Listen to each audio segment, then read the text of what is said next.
Did you run from your psychic gifts, opting for a life as a degenerate at the horse track who can magically play the sax without blowing into it?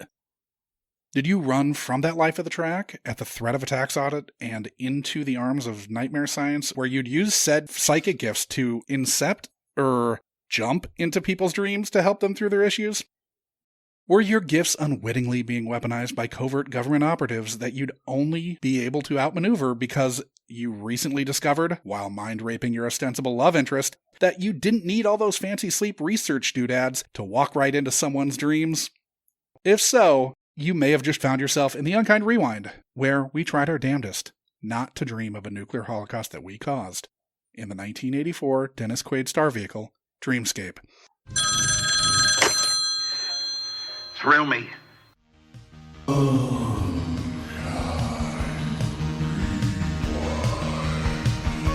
I'm gonna name you Kodo. You get a name too, Podo. I got good news and bad news, girls.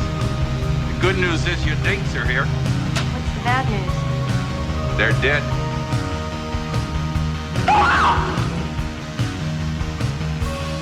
You too? You got a boner too? Blue Steel. Salutations from St. Paul, where I've been poring over the daily racing form in the hope that my efforts to hone my psychic abilities can bring me untold hundreds of dollars. I'm Josh Dugan. Jumping in this week from the city that doesn't sleep, which hopefully means he's not been having any nightmares that threaten our national security, as my co-host, Sean McGrath. Hey, hello. Have you been minding your Inception standard operating procedures and not jumping into your coworkers' dreams unwanted, Sean? Yeah, coworkers, that's a funny one. Well, a lot of people kind of pass out from heat stroke on the subway, Okay. which is kind of a dream state. Sure. And so I just go ahead and I try to stare at them until I find myself in their dreams. Right. It's a weird thing to wake up to because then they see me staring at them and I've just been in their dreams. It's an uncomfortable silence. But they don't know. They can't prove it. Yeah, that's the thing. Right. And I don't show up on CCTV later on. I just look like a weirdo staring at them. It's also unlikely that they've seen this to know what happened. Nobody's seen this. This week, we're joined by our special guest, who we can only assume has befriended the Snake Man's father to weaponize against him in his dreams, Ted Douglas. Hello. Ted, why don't you tell the Slacker audience who blew it and didn't listen to last week's Q's and T's installment a little bit about yourself? Yeah, my name is Ted Douglas. I am a copywriter and an actor and comedian guy in Portland, and I did sketch comedy for many, many, many, many years, and still sometimes do. I did some of that with our own Sean McGrath. I have been into a variety of television shows that have filmed here in Portland, like Grimm and Portlandia and American Vandal, and occasionally will appear in staged adaptations of beloved 80s classics like Roadhouse, that I was in with Sean, and Weekend at Bernie's, that I directed, that Sean and our buddy Jason wrote. And other than that, I'm a husband and a father. Nice. And a voracious consumer of 80s cinema. Yes, yes. I know a lot of people argue for the 60s and the 70s, but yes, there might be some stuff that is better during those times, but I enjoy no more movie decade than the 80s. Yeah, 70s is very strong. Very strong. Especially with things that are kind of off the beaten path a little bit. But yeah, 80s has, boy, there is a lot of chewy, tasty, very edible items in the 80s. Absolutely. It's the fun stuff, and there's a reason it has stuck around for as long as it has. It's still like the major functioning pop culture decade, I think. Yeah. Is the 80s. Insert Olympic USA chant here. with just a touch of cocaine around the rim of the nose. Yeah. No one went bigger. More than a touch. More than a touch. Kind of a lot. Working with people who were around in the 80s, to hear their stories of, I can't get into too much detail. Of showrunners, coked up showrunners asking for a piano to be brought to stage on a show and then asking how the piano got there and having the cycle repeat itself 4 times. Yeah. Yep. Yep. Cocaine is a hell of a drug. It sure is. Now, last week I surmised that I had no memory of seeing this film, though it was possible I caught it on TV and forgotten. If the latter was the case, I still had no recollection of this film, Sean, what past did you have with Dreamscape before we watched it for this week's episode? My awareness of Dreamscape was so minimal. I didn't even recognize the poster or the box art, which is something that, as we kind of uncover through this podcast, like there is somewhat of a visual awareness you have of a movie just by walking through the video store aisle. Dreamscape hit none of those for me. So I went in, as Frank Costanzo once said, fresh, completely unaware of anything Dreamscape related. Yeah, had no clue what this was. And Ted, when do you think the last time you saw the staple of your youth was? Having it refreshed in my head, it has to be 87, 88, somewhere in there. Okay, wow. Like, it's been a long time. Because I remember almost none of this. That's awesome. Yeah. Yeah. I mean, I remember, as I said last time, I remember the Snake Man. That's about it. Yeah, he was in there. He was there. That was there are major cast members that I had no idea about. Sure, we'll get into that in a second. But at least the Snake Man was there, right? Yes. And it's not like Ted going like, I don't know where I had that coming from. I don't know what I saw. I remembered the Snake Man. I remembered the end, the elevator. Yes. Okay. Now, last week we mentioned another film a couple of times that I'd also strongly considered and pushed for from the list that you had submitted, The Stepfather. Were you surprised, Ted, when you discovered that Joseph Rubin, the director of Dreamscape, also directed The Stepfather? Apparently, I really like the work of Joseph Rubin. Yeah, I was really surprised. About midway through the movie, when there was a certain cast member that showed up, I pulled up the IMDb like, how am I not remembering any of these people? Right, sure, yeah. Because when he showed up, I watched this movie with my kids, with my 60-year-old daughter and my 13-year-old son. And while we were watching it, there was a moment where I just shouted, Norm! And they had no idea what I was talking about. And the crazy thing is, this came out in 84. Like, Cheers was a fucking thing. You knew in 1984, Ted of 1984, absolutely knew who Norm was. I had enjoyed him so much in House, I couldn't wait to see him in this. Yeah. All right, so we're about to throw to clip one here. After dropping the bomb on you that we had chosen Dreamscape, we asked you to try to remember the plot of the film, and you said...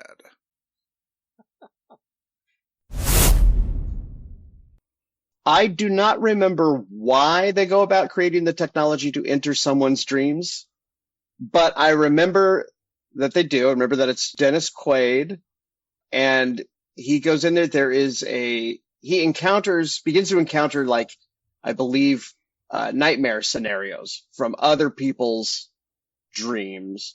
And the main villain in it is a snake man who terrified me as a child. Okay. I like it. Yeah. And then I believe, I don't know if this is a spoiler or not, but I believe the snake man ends up being, oh God, I'm blanking on his name. He was a bad guy in The Crow. He was one of the bad guys in Commando that Schwarzenegger drops off the cliff. Is he from the Warriors? He's from the Warriors, yes. Okay, that's David Patrick Kelly. David Patrick Kelly, that's it. Yeah, I believe he is. It might be that he's revealed to be the bad guy, but as soon as you see him on screen, you know he's the bad guy. You assume.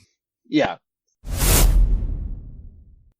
What do you think it was that made you remember the weapon, David Patrick Kelly's Tommy Ray, as the big bad, and not Academy Award winner Christopher Plummer, who's the shot caller, Bob Blair? I think at the time, Christopher Plummer meant nothing to me. Okay. I think I did not know of his work. I mean, that's Canada erasure, but that's fine. Because yes. No, but like for Ted's... I know. I'm joking. I was 12. He was in Star Crash at this point, basically. I saw Star Crash in the theater. Okay. So I may have known him from that, but that might have been it. Oh, it's a guy from Star Crash. Yeah. Not, this guy's going to be nominated for Oscars, plural. No. But even like... Not as up, a Von Trapp. Yeah, in the household, Sound of Music was not part of the yearly... Okay. So your diet was way more... Good films. Yeah, but our buddy David Patrick Kelly. David Patrick Kelly, right? He was more of a fixture in your I would have known him from Warriors at this point, I don't think Commando had come out yet. No, I think Commando's that's coming. next year. Yeah, because Commando, he was Sully. I remember that name because of Schwarzenegger saying, Well, he'll kill him last, right? "Hey Sully, you remember when I said I'd kill you last? I lied," and drops him off the cliff. That was a quote that stuck around my house, so I knew him from that, but I did not know him at this point. So it may have been when I saw Commando, I was like, Snake Man!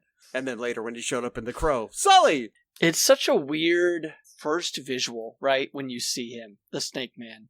It would be really memorable to see that. I think the first time you see it is with the hand or like the talons kind of coming through the window on Yes. like the sickest looking little boy in the 80s cinema. You guys know who that little boy is, right? No! He's Tina Yother's brother. That makes Ooh. perfect sense because Yeah. he looks exactly like Tina Yothers. They're in the band that Tina Yothers is the front person for. He's in it too. Fantastic. If he is not in a after school special dying of cancer or an early case of HIV, I would be shocked. This boy is like sickle cell anemia Sure. Yeah. in an actor. He has to be in The Day After. Yeah. He's got like I'm not gonna make it vibes Right. radiating off of him. The amount of money they saved on the makeup budget. Yeah, he's the kid that you would want in like a PSA about chickenpox. This kid. Like this kid. Absolutely. Yeah, this kid just walking like patient zero of the chickenpox in your third grade. Yeah, you see him immediately and you're like, that kid has nightmares. That's a chronic nightmare kid. Yeah. But Ted, when you first saw the Snake Man, it got to you, it got to young Ted, like it was... I was particularly scared as a child of things with fucked up mouths. And he is all mouth. Mhm. So that got me. Like, I will admit something to you. This is how afraid of mouths I were. Here are the two of the major mouths I was afraid of as a child. One of them was I had to turn my head and not look at the screen at the end of the opening credits for Land of the Lost because the claymation dinosaur bit the screen. Okay. Oh, yeah. Yeah. Here's another thing that bit the screen. The opening... oh, my God. The opening credits for Hee Haw. The donkey said hee haw and ate the screen. Was that a and cartoon? I would freak out. Yes, it was an animated donkey, Oh, or man. jackass, if you will, that Yeah. ate the screen, saying hee haw, and the camera went down his throat. So what you should not do is draw like kind of a scary mouth and then crumple it up and have David Patrick Kelly find it. Because all he's going to do is manifest as a mouth in your dreams. That's Come it. for ya. He's going to be Mr. Mouth, the game. I want to say that there was a fireplace in that scene too in the movie, and like it just seems weird that like we wouldn't have chucked that drawing of Snake Man. And just to go back to mouth and claymation, as you mentioned, Yeah. did Large Marge get to you? Not in any kind of crazy way. Large Marge, I mean, certainly I jumped like everybody else, but no, Large Marge did not sit in my head forever. I did not Okay. fear looking under my bed and seeing Large Marge. Okay, I'm just trying to check boxes in regards No, to I was, claymation, yeah. crazy mouths. No, I was a kid with a lot of weird, irrational fear. Like I didn't even see Friday the 13th when I was a kid. I just saw a clip like on HBO, like when they were advertising it in between movies, where Kevin Bacon is pulled down and a hand comes from underneath the cot and the arrow pushes up through his neck. Yeah. Yep. I would not sleep at the edge of my bed. Not because I was afraid of someone under the bed. I was afraid of exactly that scenario. Of Did you someone know what reaching up- movie that was from? Or Just because it like was in the commercial, yeah. Okay. So I didn't watch that movie until I was a grown adult. I saw some of the other ones, but not that one. I And envision then you going to like a self-defense like class or learning karate Yeah. and just trying to ask the teacher like, what do you do if you're laying on their bed and somebody puts a hand on your forehead to shoot an arrow up from underneath? Exactly. Yeah, I was afraid of things looking in the window because of the little brother in Salem's Lot. Danny Floating Glick. outside. So I to this day I cannot sleep in a bedroom with the windows uncurtained or blinded or draped. Can't do it. Interesting. Okay. I can't sleep in a room with closet door open because of the opening 20 pages of Cujo. Stephen King. I read Stephen King way too young. And what's another one? Oh, and vampires. I was deathly afraid of vampires. I had a teddy bear. My bed, I shared a room with my brother Joe, and we had beds on opposite sides of the room, and they were up against the wall. And I would sleep with my teddy bear on the outside edge of my bed. A, for Friday the 13th. And B, in case a vampire come in and bite the teddy bear first, and I would hear him screaming and be able to get away. I was an interesting child. Did your fear of vampires, like, did it cover Count Chocula, or were you okay with Count Chocula? Count Chocula was all right, because all he wanted was chocolate. All right. Yeah. But Well, that's a relief. The Count on Sesame Street was a nightmare. Yeah, Yes. he couldn't get through Sesame Street. That's why Ted never learned to count. I still don't know how to count to this day. Yeah.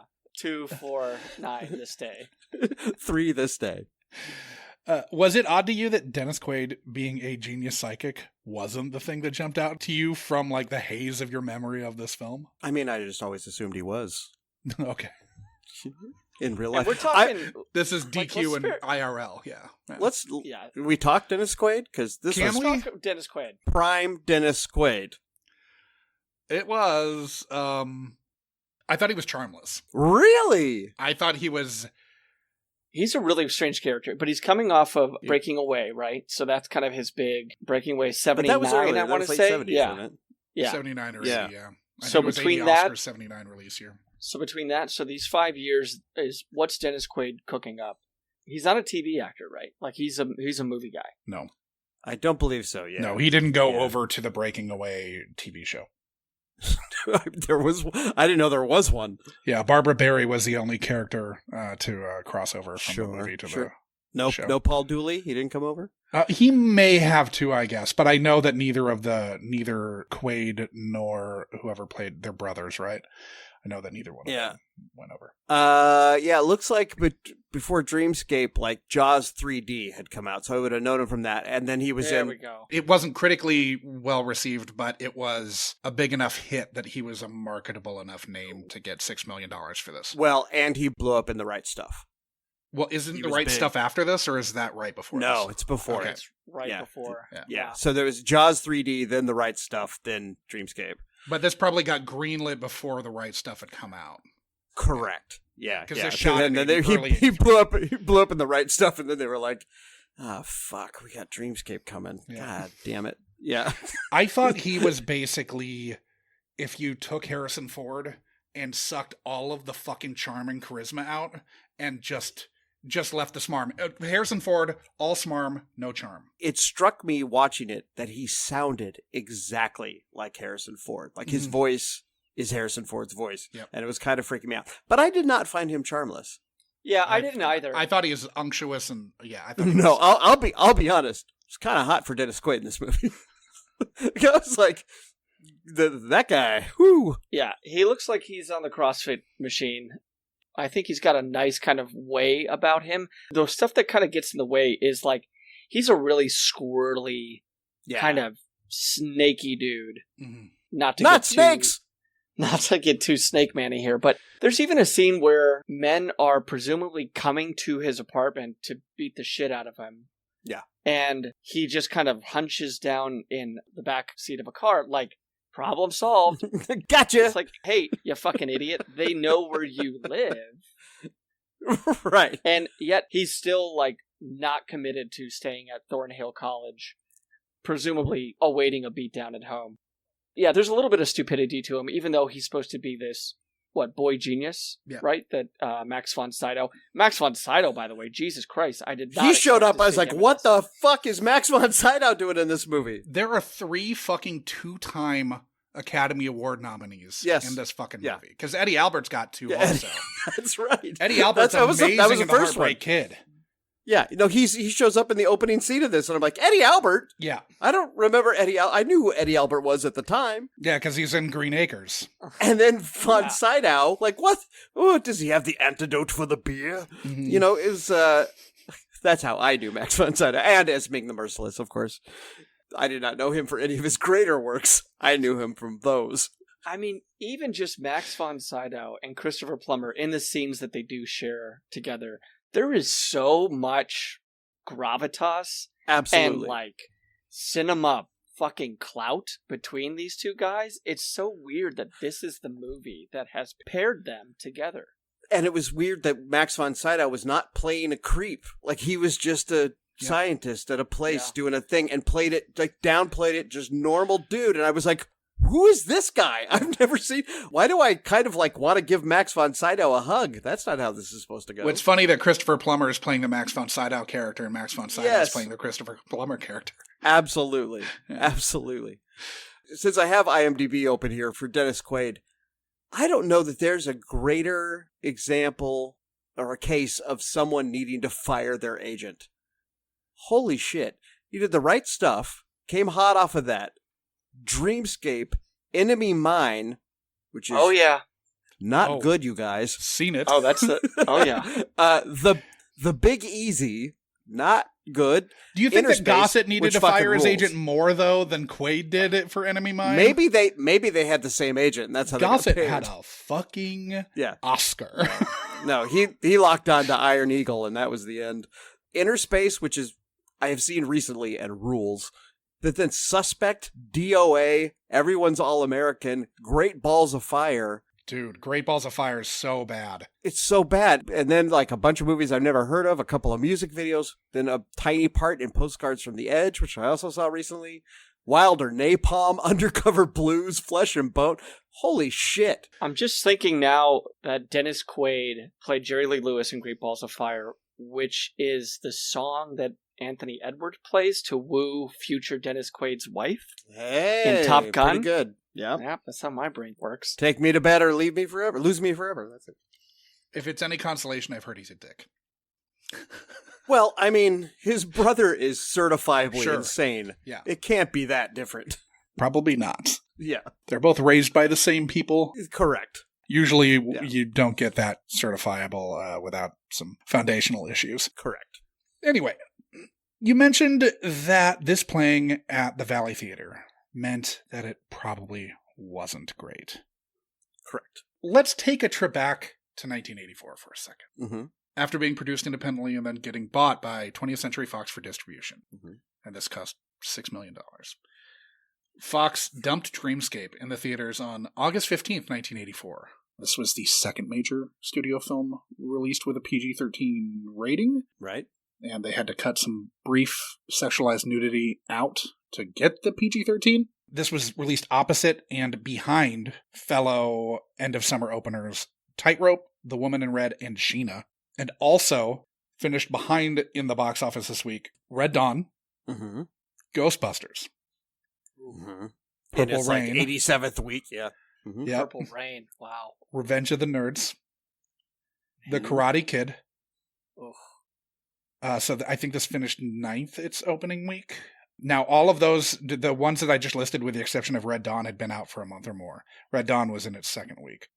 Behind it in the weekly take were Gremlins, Indiana Jones and the Temple of Doom, which were in their 11th and 13th weeks. Yep.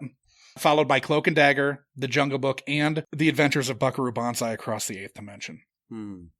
Now, given the loaded field against which this film was released, do you stand by your initial assumption that it wasn't good because it was playing at the Valley Theater? I do. Okay. I do. Yeah.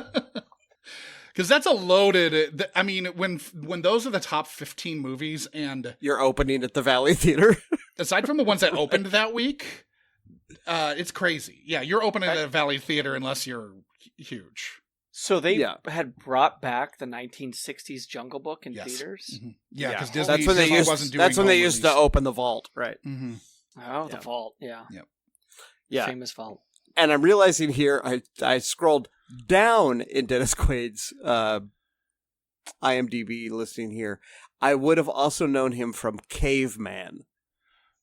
Sure. With he was Ringo? in Caveman. With Ringo Starr. Holy smokes. Which I also saw at the Valley Theater. Did you see Adventures of Buckaroo Banzai Across the Eighth Dimension at the Valley Theater? No, I think that opened at Washington Square. But you did see it theatrically? I did see it theatrically. And I'm sure you've seen that much more recently? We should probably avoid that conversation because I am unpopular in geek circles with how I feel about that movie. Oh, wow. Okay. It's garbage. I love that movie. I know, everyone does but me. Yeah.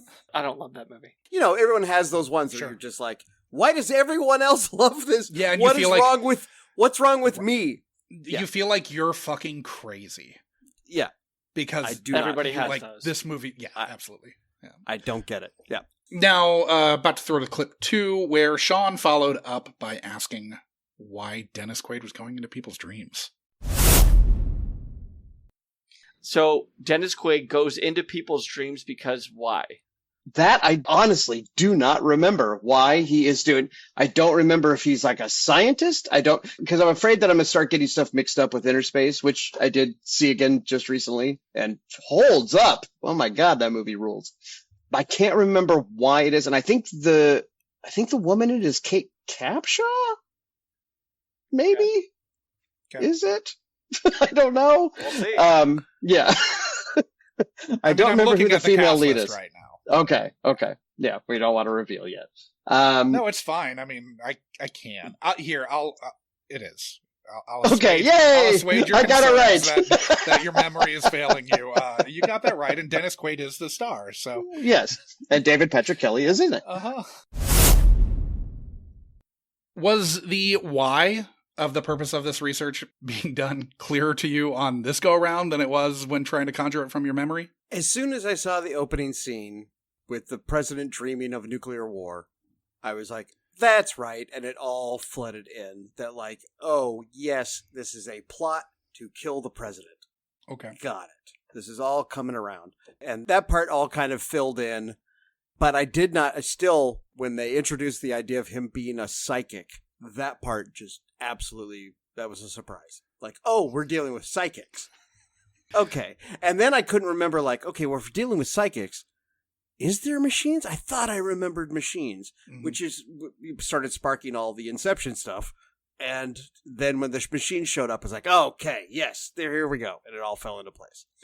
And then at that point, I remembered a lot of the movie. Is he spinning a top in that one shot? Yeah, there's this, like a archival photo of the top spinning. Yeah. Presumably with his... so is that telekinesis? Like, we don't really see him use telekinesis. And, like, the gamut of his powers, I think, is really short-shifted. Like, Yeah. they got... He's psychic, Sean. Yeah, but He's he's psychic. also... But let's see it Of all in sorts. play. Like, we see him selecting the winning horse, right? Psychic. Right. But, like, do we see him with the sexual conquests, as Kate Capshaw put it? Like, it would have been kind of cool to see him maybe at that bar with Max von Sydow using his psychic abilities to, like, get one of those... To bed the waitress that Max von Sydow checks out? Yeah. Yeah, I mean, really checks out. Yeah. Takes a beat. Or some of those male bartenders. Holy gay porn stash rocking. Those guys were studs. We don't really... Yeah, it feels weird that we don't get a lot of that. Like, We get none of it. yeah, we just see him circling a winner on a racing form, right? Yeah. Yeah, we see the archival footage of him with the top on the little circles. And that's it. They're like, he's psychic. We never really see telekinesis at play after that. We never see it, period, aside from an archival photo. Yeah. And we don't see him, like, sensing those guys coming to his apartment. No. Or anything like... He can only sense horses. He's a He's horse got psychic. He's got horse sense. I mean, maybe just him closing his eyes in the stands as he sees, like, Visualize the fucking end of the race. number or something. 3 cross Yeah. the finish Right. line. Charlie's uncle. Yes. Yeah, he makes the bet on Charlie's uncle. Okay, cool. He gets these visions. He gets these little precursors of what's about to happen. We get none of that. Or even going into the jockey's mind as he crosses the finish line. No, he's just a psychic. He certainly doesn't know what doors are locked, because Christ, he runs into like 3 or 4 of those before he's able to make his escape. We do have a very, very young Ron Perlman. Did you catch that? As I one of did the not thugs? catch Ron Perlman, no. I think that's him. Josh? Rushing to IMDb. He's not listed in the... Okay. Because I saw this Because Ron mug. Perlman had already been in, what was it, Clan of the Cave Bear that he was in? Okay, so there was one of those thugs. Wait a minute. You're telling me Ron Perlman played a caveman? Played a guy with a brow I might ridge be issue? I might be misremembering what movie like that he was in, but You might just be remembering what he looks like. yeah, no. I remember it's a movie like that he was talking about on his WTF interview. That's the only reason I remember it. But I love that man. yeah, That insane man. One of the guys that shows up is Chris Mulkey, Yeah. very popular character actor who I remember from First Blood. Yeah. One of the guys Rambo takes out one of the deputies. I think he gets some like a good old like log in the knees or something like that. well, and big time character actor Peter Jason's in this too. Peter Jason was Yeah, another there's one. a lot of familiar faces in this, and This cast ruled. Yes, far surpassed the The material. yeah, the material that they were dealt. not sure if it passes the Bechdel test. Poor Kate Capshaw, No. surrounded by dicks. She never even smells another woman. No. She was more focused on just amazing. Just the long, lingering shot of that waitress in the bar. My kids pointed out as we were watching it that there was a 30-second shot of the woman's breasts Yep. going across the bar. It was just zoomed in on her boobs as she walked across to them. And then we got the capper of Max von Sydow turning to check her out. What a way to bring the audience's attention to your main characters, though, is just following bosoms or a bosom. Because otherwise you're going to get lost in the bar, Sean. You're not going to be there's a able lot to of see where they are. Spare a moment for real quick on Kate Those Capshaw. breasts? Well, that too, but also Kate Capshaw's eye makeup. Yeah, it's rough. Mm-hmm. Oh my god! Yeah, and the way that they lit her. Her hair was pretty bad here too. She was the 80s in a single person. Yeah. It's pretty incredible. I don't really know. Like, I don't want to get really into the depths of the relationship, but she had a pretty good run here. Like We'll get into that in a bit. and mid Spielberg. Yeah. But yeah, she comes into this movie. Ted, was this a? I've got a summer Capshaw thing.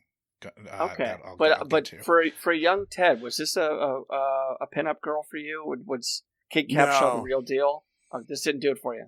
Okay. No, because by this point I already was it the same year? Same year as Temple of Doom? Mm-hmm. Yeah, We but talked about it Temple of last Doom time. Same out summer, before yeah. this. Yeah. I would have been thoroughly annoyed by her at this point. Okay. So her showing up would have been like I don't know. My early dream girls were like Christy Brinkley, Erin Gray on Buck Rogers. Sure. That was And probably my Silver first Spoons, big right? crush. Yep. And but specifically at Village From South Buck Tavern. Rogers. specifically Colonel Wilma Deering. Yeah, that was that was big for me. Christy Brinkley was another one. I was more of a You weirdo. like a girl next door kind of person. Like one of the most like attractive women of all time. Yeah, I was so weird. I was young. I had an early crush on the hottest lady of the 80s. Yes. Yeah. What a psycho. All right, whatever. Yeah, Whatever your kink crazy. is, we're not here to kink shame that you Yeah. were into Christy. But Brinkley. apparently now, grown man, Dennis Quaid. Yeah. I mean, I thought his chest hair pattern, or lack thereof, was a little problematic with some of the very open shirts that he was wearing. mhm. He was fit, but like with as splotchy and I don't know, unmasculine as his I don't chest know- hair was, I don't know if it's we one wanna- go one or the other, you know. Do we want to get into their dream yet? Oh, Fuck it, let's do it, because he mind rapes her. oh boy, He fucking mind rapes her. that was rough. Yeah. There's pretty I much just- no coming back from that. Like, as far as I'm concerned, you watch that and you're like, no, I can't root for this guy anymore. Yeah, If he is in his dorm, right, and he finds that he has met this person, and they Careful, have an Sean. Well, they have an uncomfortable like. Sean's gonna Me Too himself here. No, but they have. Hold on. Let's work this out. You guys, hold on. What I'm saying is, he's not intending to sit on a couch across from her, right, and go into it. It's just one of those things where he was working with her a long time. She kind of follows her way. Careful. into his subconscious. Just no, I will defend this in court. Like, but he is in his own room, not able to go into her dream. He has a sex dream about a colleague. She does as well. Okay, like whatever. It's a little awkward, but he is like daggers. Yeah, sitting there like a. He's trying to. He is trying. He's to absolutely trying to mind rape her. Holy shit! Yeah, I had a similar experience over COVID lockdown. I watched all of Cheers. And there are some moments, as much as I love that show, and as much as I love Sam Malone and the cad that he is, there's one specific episode where Rebecca is trying to take a nap in the office, and he gets the idea to go in the office and talk to her while she's sleeping and convince her to sleep with him while she's sleeping. So he goes in and just makes suggestions. He doesn't make any moves on her. He's trying to plant the idea, He's trying to incept her. Yeah, real rough stuff, the early 80s, you guys. The problem, too, and like I'm sure all of us clocked it, was she bolts from the room. She realizes that what he did. And then she lets him off the hook with that fucking awful, like, well, what was it like, well, we both enjoy, or something like really gross. This is where you can tell that a woman didn't write the movie. Yeah, no. Because a guy wrote a line that says something of like, well, I can't deny that it was that there are feelings there, that she didn't want to explore them, but that there are feelings there, is what she said, essentially. This is when my 2024 16-year-old daughter said, "That's bullshit." Yeah. And I was like, we all were we're like, doing things right. Yay. Okay. To let him off the hook in that moment is the shittiest thing. And it gives guys who are watching this Yes. the seedling of, well, the end justifies the means. Right. I got there. I got there, and I know that she would enjoy it. It's like Jesse Waters letting the air out of his fucking future wife's tires while she's a fucking underling at Fox News. What? Yeah, he did that. Yep. He's a good guy. He did that so he would have to help her change her tire. Yeah. He's not invited on this show, by the way. Nope. Closed. No invite. Doors closed, buddy. Never getting on here. You're getting a no reply email from us. Throwing to clip number 3. After establishing that you'd watched this plenty of times on cable after its theatrical release, you described your reaction to the film. I remember like coming out of it being pretty jazzed about it just because it was such an out there science fiction concept and the special effects were relatively cool for the time. I don't remember them being good, but I remember them being interesting. Right. Okay. If that makes sense. I mean, interesting is probably better than good or cool, you know? I remember a lot of like clunky green screen, and like there at some point, I believe David Patrick Kelly turns into the Snake Man. Okay. And so that was probably like claymation or some sort of weird stop motion something or other. But this was also around the time when, you know, it was post-Tron, so a little bit of computer animated stuff was starting to come in, so there may be a little bit of that in there. I think of like the CG tunnel going into the weird science creative area, or going into Tron world, actually. The same sort of thing. So probably a little bit of that in there. I remember it having sort of the same, the same sort of look and feel as that terrible Spawn movie that came out. So, speaking to thinking that the science fiction concepts in the film were cool, were you surprised at how much of the bones of Inception seemed to directly owe to this fucking film? So, when I saw Inception, there was a nagging, like, I've seen this idea before, but I had no idea it was this movie. But this movie is fucking Inception. Yes. There's so much of it. 5 years, something like that, a little bit more. Yeah, it's 2007 or 8, right? I mean, it's sort of Inception combined with like Nightmare on Elm Street. Like it's a little bit of both. Mm-hmm. This does not have the idea of incepting someone's dream, but it certainly has the idea of like going in someone's dream and fucking with them. Yeah, it has the. I mean, this Dreamscape is going into someone's dream and helping them solve their fears or their problems. And Inception is implanting an idea or a suggestion. Right. Incepting, one would say. Yep. One might say, hey, guess what? There's a spinning fucking top in Inception. There sure is. Hello. Yeah. Dennis Quaid's archival photo. Now, as someone who maybe unpopularly does not like Inception, I'm very pleased to have seen this for the sole purpose, at least, of being able to say that fucking hack Christopher Nolan ripped off Dreamscape. Fucking Dreamscape. Hold on. That fucking hack Christopher Nolan? All right, you and I are going to have some words. But not right now, because this is not what this podcast is about. No, see, Ted, what you've done by suggesting Dreamscape is give Josh the ammunition to forever name drop Dreamscape when Christopher Nolan's, I'd say any one of his films come up, because it doesn't even have to be about Inception. It could be about Dunkirk, and he'll be like, "You're like, actually, you know what he did?" That's the only one I haven't seen. It's a great one. You're going to hate it, of course, because he ripped off the bombing of Dunkirk from Dreamscape. Yeah. Of course, as we all know. I actually, just real quick, I thought that the nuclear Holocaust burned children was I thought that was good. Pretty good scare. Yeah. Got me way more than the Snake Man. Were the VFX and green screen as bad as you anticipated, Ted? I mean, at times. Okay. The falling off the building.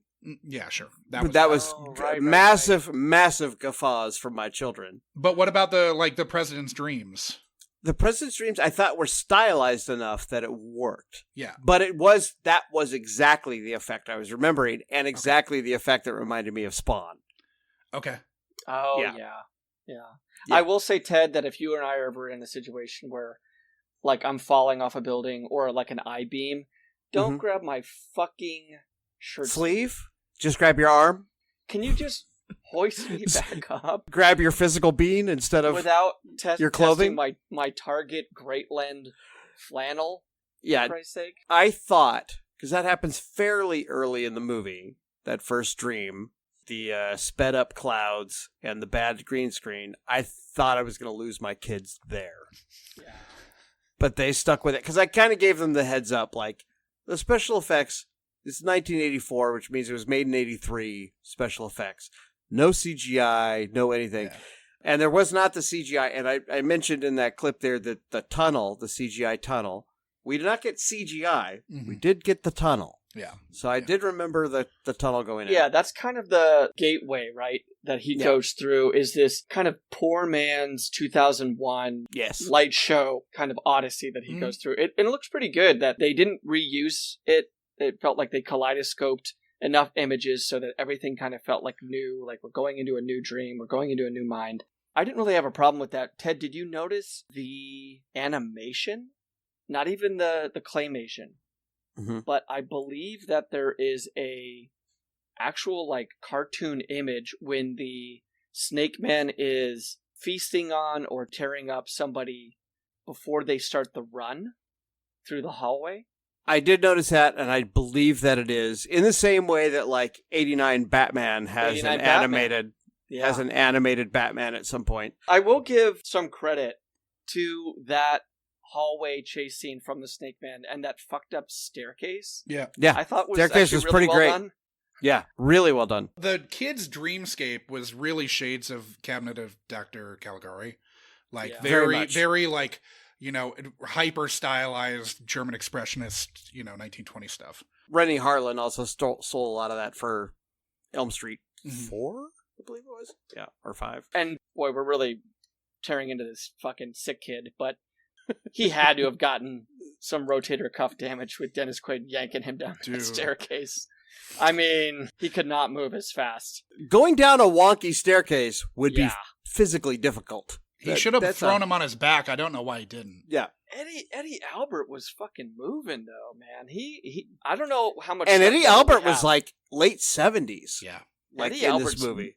Hustling. Because he wasn't young fucking, 12 years earlier in Heartbreak Kid? No. This is old Eddie Albert. Mm-hmm. Now, Christopher Plummer and Max von Sydow are roughly my age. Yeah. They're relative spring chickens. By the way, Christopher Plummer in this movie specifically, I don't know why this movie specifically, but reminded me so much of Michael Fassbender. Yeah, makes sense. Like X-Men era Michael Fassbender. I wonder how close they are in age to Fassbender today and Plummer now. Well, Fassbender in X-Men, though, is, Well, 10 yeah, years he's ago. done a lot of X-Men's. Probably 40. Yeah. But boy, he has a weird, creepy way of slinking around the corner when he first meets Dennis Quaid. Like, Dennis Quaid is in the MRI. He can't go anywhere. And it just feels like this vampiric apparition of Christopher Plummer. It's as though he comes around the corner without his shoulder ever leaving the corner of the wall. Yes. Yeah. And I guess, like, we really don't come back to that Max von Sydow has basically blackmailed Dennis Quaid into staying there. Yeah. Yeah. With this tax With the audit. threat of the IRS. Yeah, that's quickly lost. Like, I think that the promise maybe of betting Capshaw is enough after a while to kind of keep him there. Well, promise is maybe being generous. Yeah. The possibility. Yeah. He actually kind of does it. So. He does, but he shouldn't. And we don't know that for sure because this basically has the same ending as Inception, where do we know if it's a dream? Because instead of the spinning top at the end, it's the ticket taker on the train. Yeah. Wait, what? Why is he there? And then they're like, okay. Okay, but we're still gonna dream fuck or fuck. I'll sleep with you, rapist. Yeah. Fun. It's fun. Well, and it gets it also has the implied ending. It's not as explicit. I know where you're going with this, but because it's also they're at Thornhill College and it's Roger O. Thornhill in North by Northwest, and then it has them on the train at the end. We don't have a train going into a tunnel. No, sadly. Do you get it? Do you get it? But we do have a train chugging along as they're in Embrace. Yeah. But I look Leaving at stuff Union like Station. that. This is early 80s. They're doing a very broad reference to Alfred Hitchcock. Yeah. Current day movie makers Still make do that. references to stuff 20 years ago, Yeah. and we go like, oh, get it? So this is all that was. Yeah. Let's take a minute just about the dream themselves. Like, obviously, they kind of went over budget on, like, the smoke machine. They have a lot of kind of diffused light coming in there, but I did feel it's a little weird that we never had a POV dream sequence, which is like how, I mean, at least in my mind, how I dream is from my perspective. Yet we never have that. And Josh and I, for this very podcast, looked at a movie called Brainstorm, which is completely dependent on the POV experience of other people. No, but remember, it isn't, because there's the weird other memories of Walken and Natalie Wood when they're still a happy couple. And that stuff, weird. remember, there's that weird, a lot of it's POV, but not all of it, which is even more confusing because, like, pick a language. Either be POV or don't be POV. Wait a minute. Wait. Brainstorm isn't great? Yeah, record scratch. It had some moments. It had some moments. Like, yeah. I remember enjoying Brainstorm just fine when I saw it probably at the Valley Theater. There's always, like, if you can dig hard enough, there's some gold in almost everything. It's very rare that we've had a movie where it's been just abysmal from start to finish. Please have me back for The Happening. I really hated one of them, but that one is easily the highest grossing movie we've done. So, Cocoon? No. You guys did Cocoon? Yeah, Cocoon's great. I watched Cocoon. It's very horny. Probably about 8 or 9 years ago, and was shocked to discover that it's fantastic. The Cocoon is so horny. It's so horny. It's elder horny too, not. This isn't. Oh yeah, no. Yeah. No, it's like, I can't look at Hume Cronin. No, Hume Cronman. I don't want to get ahead of it dropping just in case we drop it out of sequence, but it was a Okay. sequel, a very big sequel. Oh, right. Yeah, I fucking hated it. Yeah. Well, we can direct the audience to check out the Cocoon episode. Yes.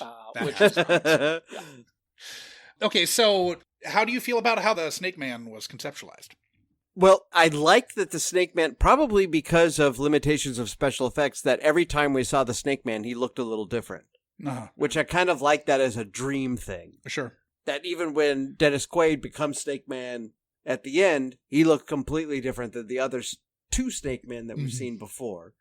So I enjoyed that. Snake Man 1, the initial claymation or stop motion Snake Man, did nothing for me this time. Okay. Snake Man 2, David Patrick Kelly Snake Man, still scary as shit. And Snake Man at the end, No, that was just like that felt like they made that after they were done, and were like, we need a twist ending. What can we make out of bubble gum? Also, Chickenpox Kid was able to like successfully behead the Snake Man. Like, Yeah. we lose some of its. It loses power. its potency, yeah. Yeah, when you can have the 9-year-old, I believe, wheelchair-bound kid. Mm-hmm.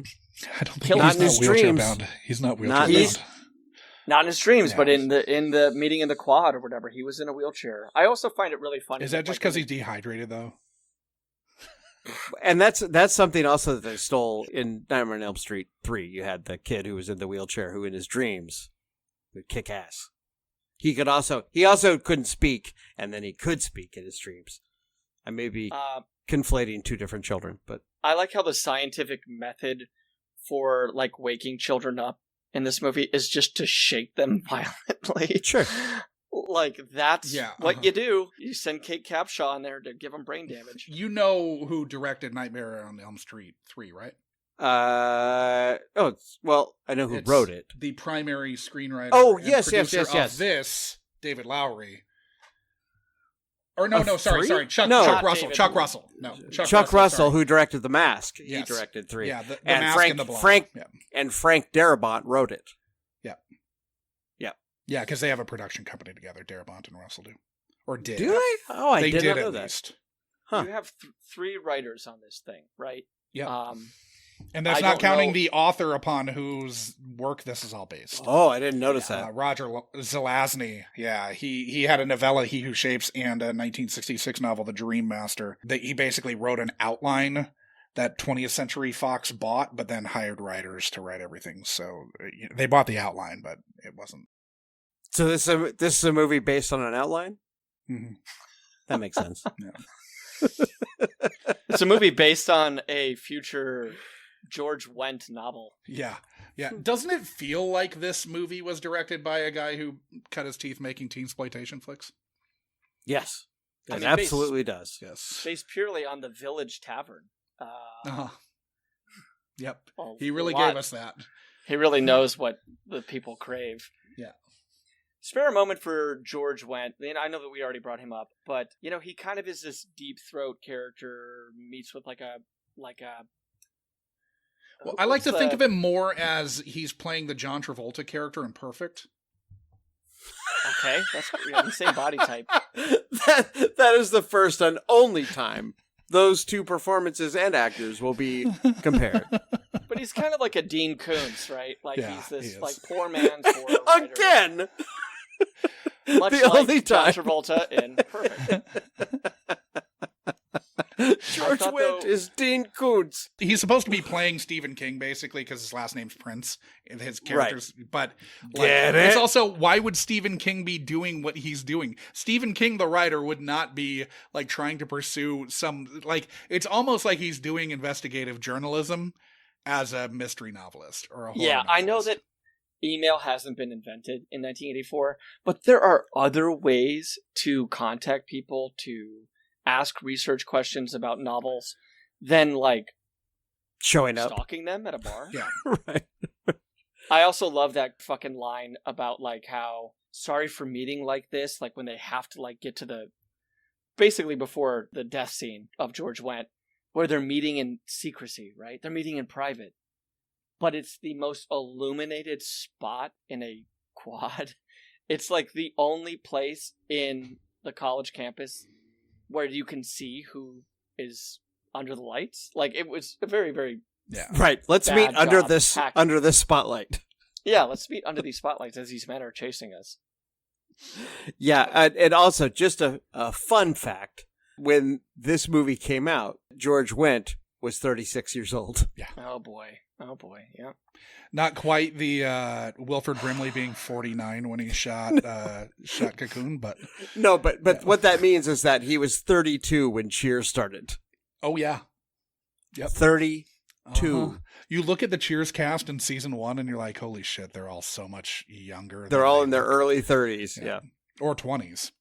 Yeah. So basically, George Wendt in Dreamscape is the same age as present day Zac Efron.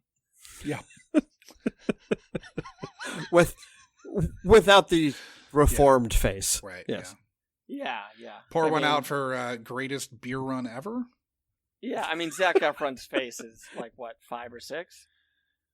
Yeah, I But, think that's when that movie filmed. Yeah.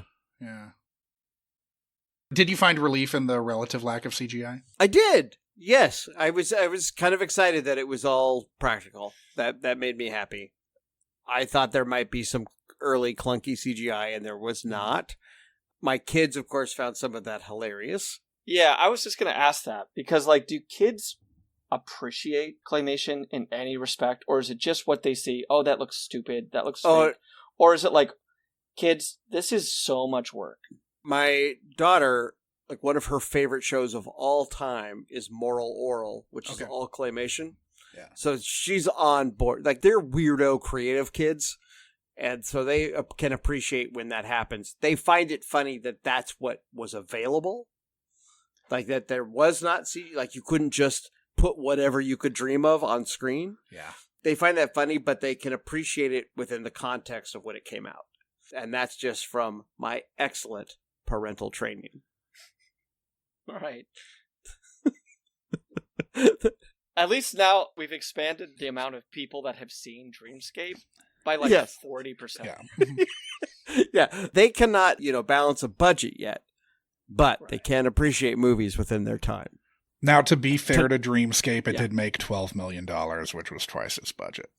I mean, I did not walk out of Dreamscape going, what a pile of shit. Right. When I saw it as a kid, I enjoyed it. I enjoyed it enough to watch it several more times on cable.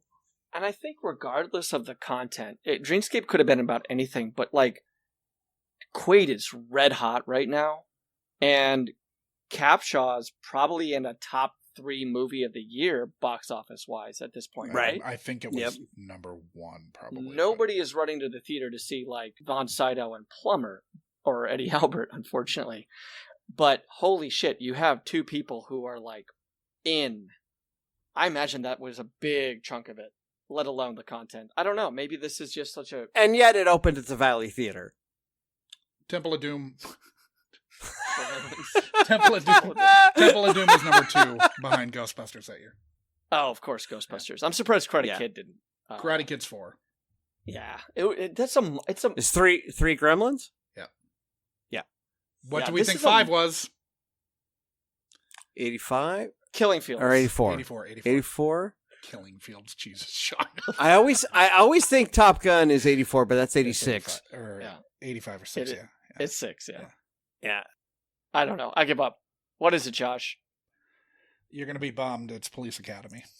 Oh. But it beat fucking Beverly Hills Cop by 2 spots. Oh, well, Beverly Hills Cop was a carryover from the previous... Yeah. No, that was 84. I mean, No, never mind. Nothing. I was looking at the wrong box office. Dreamscape being in the theater... Nope. It was December release, but it only made $77 million before the end of the year. It made way more the next year. Yeah. Dreamscape being in the theater with these heavy hitters, I'm shocked that it made twice its budget. Oh, absolutely. Purple Rain's 12th. Tightrope is 13th that year. Like, it opened opposite of the 13th biggest grossing movie. But it was. Listen, we've joked about a lot of this stuff. I think the movie kind of rips. I really enjoyed it. Well, and I think I did then. Yeah. Let's talk about watching it with adult eyes. Mm-hmm. Yeah. Like, what won it over for you beyond the nostalgia? Or was it the nostalgia? It could have been. No, it wasn't, because I did, as I stated before, I did not remember a lot of this. So there was not a lot of nostalgia involved in it. Okay. I thought it was just a pretty sincere, cheeseball, schlocky, sci-fi movie. I like the idea of it. I think that it is a movie that is prime for remake. I don't want to get into it actually was. It was remade? As Inception. Oh. Bravo.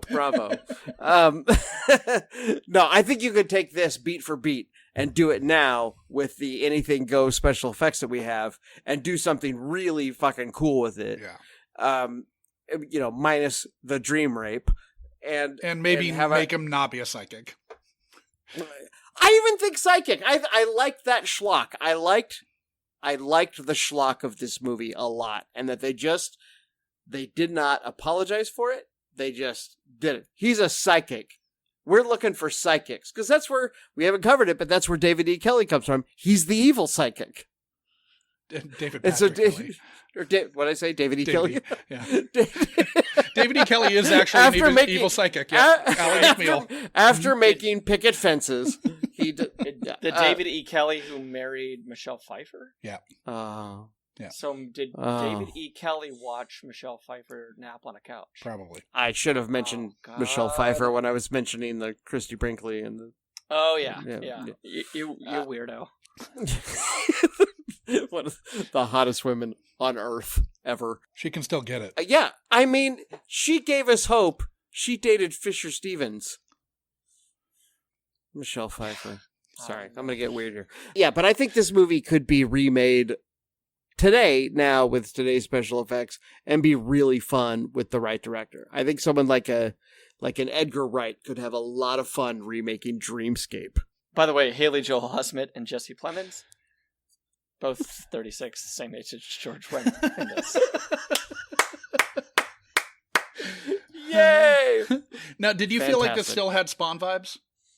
What I was remembering were two shots. Okay. The opening shot with the woman in the nuclear blast and David Patrick Kelly on the train holding the heart in his hands. Yeah. DPK. Holding the heart in his hand on the train. Say that it's a dream, we can do anything you want. Those two shots were the corollary with Spawn. There are a number of shots in Spawn that look just like that. You'd guess that maybe the director of Spawn, who came from the VX world, could have worked on this. His name's Mark A.Z. Dippy, or Dippé. Yeah, he did not. No, he didn't. His first credit as an ILM computer graphics animator didn't come until 1989 when he worked on both The Abyss and Back to the Future Part 2. Oh, yeah. Believe me, I looked him up while I was watching this movie. No, it is possible... Right?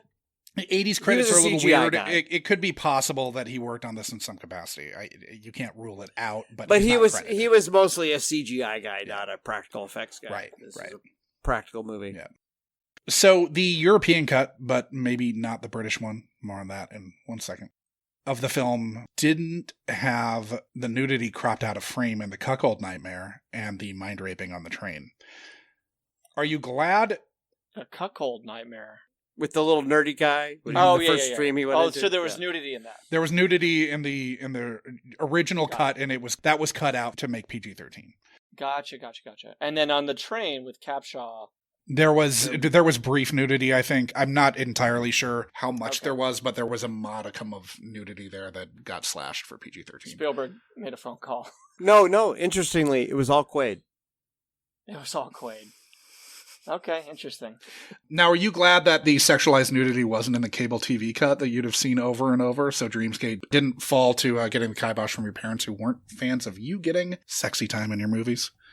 At 12, I was watching a lot of stuff on cable with no supervision. So no, I would not have been happy about that. Yeah. Okay. No, I would have been actively, if I had known I'm seeing a version that doesn't have the nudity that it should have had, I would have been very upset at 12 or 13 when I would have seen this on cable.